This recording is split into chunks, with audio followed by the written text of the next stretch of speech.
I'm Ashley Foltz, and want to welcome you to the finale of the second season of Tackle Primetime, powered by the National Collegiate Scouting Association. We've finished our analysis of the Tackle top 200 football players in America by examining the tight ends. So once again, here are Coach Randy Taylor and Coach Bob Chmiel to break down the talent and discuss the first step in the recruiting process, getting evaluated. Coach and Coach, take it away. Thanks, Ashley. It's been a fantastic time this season being able to share the microphone with this legend sitting next to me. Very this well week, put. Thank you. This week we want to break down the tight end position. Boy, I tell you, a really good tight end can really make an offense. Well, you know, I coach tight ends. And all the positions I coached, that probably was my favorite position. These tight ends are asked to do so many different things to contribute in so many different ways. The passing game, the running game. They have to catch like a wide receiver and block like a tackle. And we're going to look at a great young tight end here. His name is Morrell Presley from Carson High School in Carson, California. And as we mentioned before, a tight end has to be a wide receiver and also an offensive tackle. Great tight ends at the high school level are at a premium. But this young guy, I mean, he goes and finds a linebacker, squares up, you know, just get enough of them to let that back get to the outside.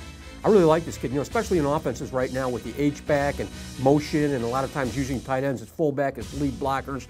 This young guy has a high upside.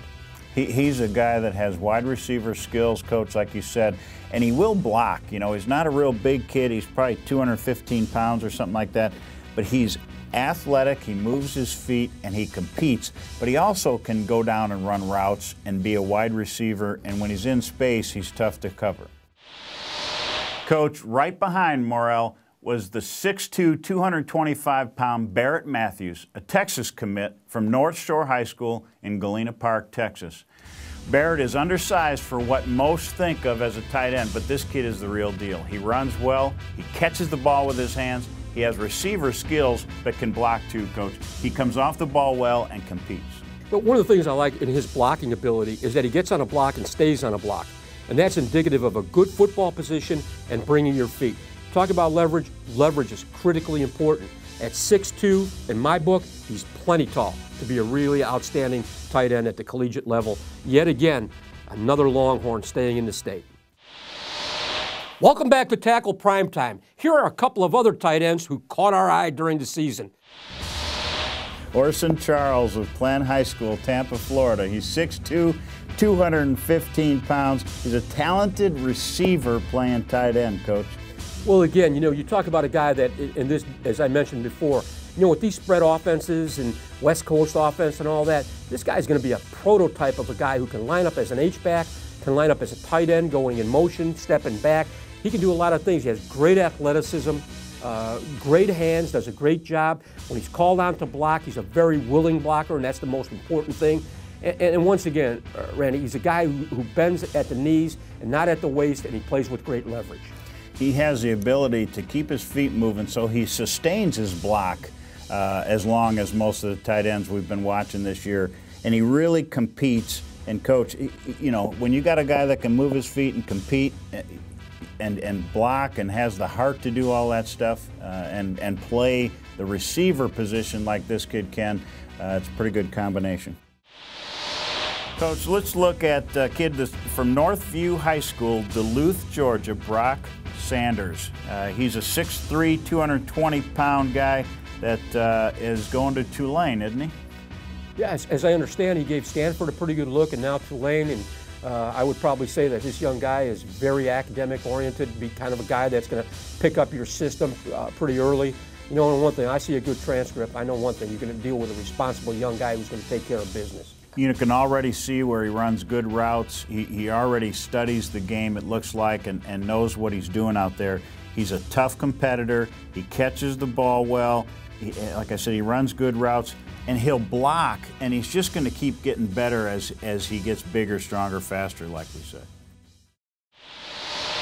Another player I want to introduce to America is my man Ray Armstrong. First, I just like saying Ray, and he's our top athlete on the board. His size, 6'4", 215, and athleticism make him a hot commodity. I can see him as a big receiver, an H-back, or a dominant linebacker on the outside, wreaking havoc at the next level. Well, Randy, there are a few more top position players we'd like to recognize. After all, special teams is 1/3 of a team. We say that in coaching, you know. Dustin Hopkins, a kicker from Clear Lake High School in Texas, going to Florida State, going to play for Bobby Bowden. The punter, Jackson Rice from Camp Polinda High School, California. And last but not least, our long snapper, Evan Jacobson. And finally, we want to close up shop on this season of Tackle Primetime by taking a look at the first step in the recruiting process that a player needs to understand, getting evaluated. An objective third-party evaluation of a student-athlete's athletic and academic ability is the first step every family has to take to determine what colleges are the right fit. Operative term, right fit. Without that knowledge, the recruiting process will lack the direction needed to find the right fit yet again. Your high school coach or the great people at NCSA would be great sources to help you. Great point, Coach, and one that I'd expect coming from an experienced guy like you. Often parents and student athletes are unsure of what level of play they're suited for. Unfortunately, many families tend to overstate their abilities, which can lead to unrealistic expectation of D1 scholarship offers. 85% of the opportunities to play collegiate athletics fall out of the Division I scope, which means that the vast majority of collegiate athletes are playing at the Division II, Division III, NAIA, or even the junior college level. These schools not only offer a wonderful academic experience, but attractive financial packages. Many times families disregard Division III opportunities simply because they do not, quote unquote, offer athletic scholarships. A study done at NCSA after the graduating class of 2008 revealed that our Division III athletes received an average of, I hope you're ready for this, $21,000 in financial assistance. It is so important for athletes to be realistic so they can have success in the recruiting process. A great way to start gauging your expectations, Randy, is to take a look at NCSA sports-specific recruiting guidelines. Just visit us at ncsasports.org and select your sport to find the individual guidelines for your position.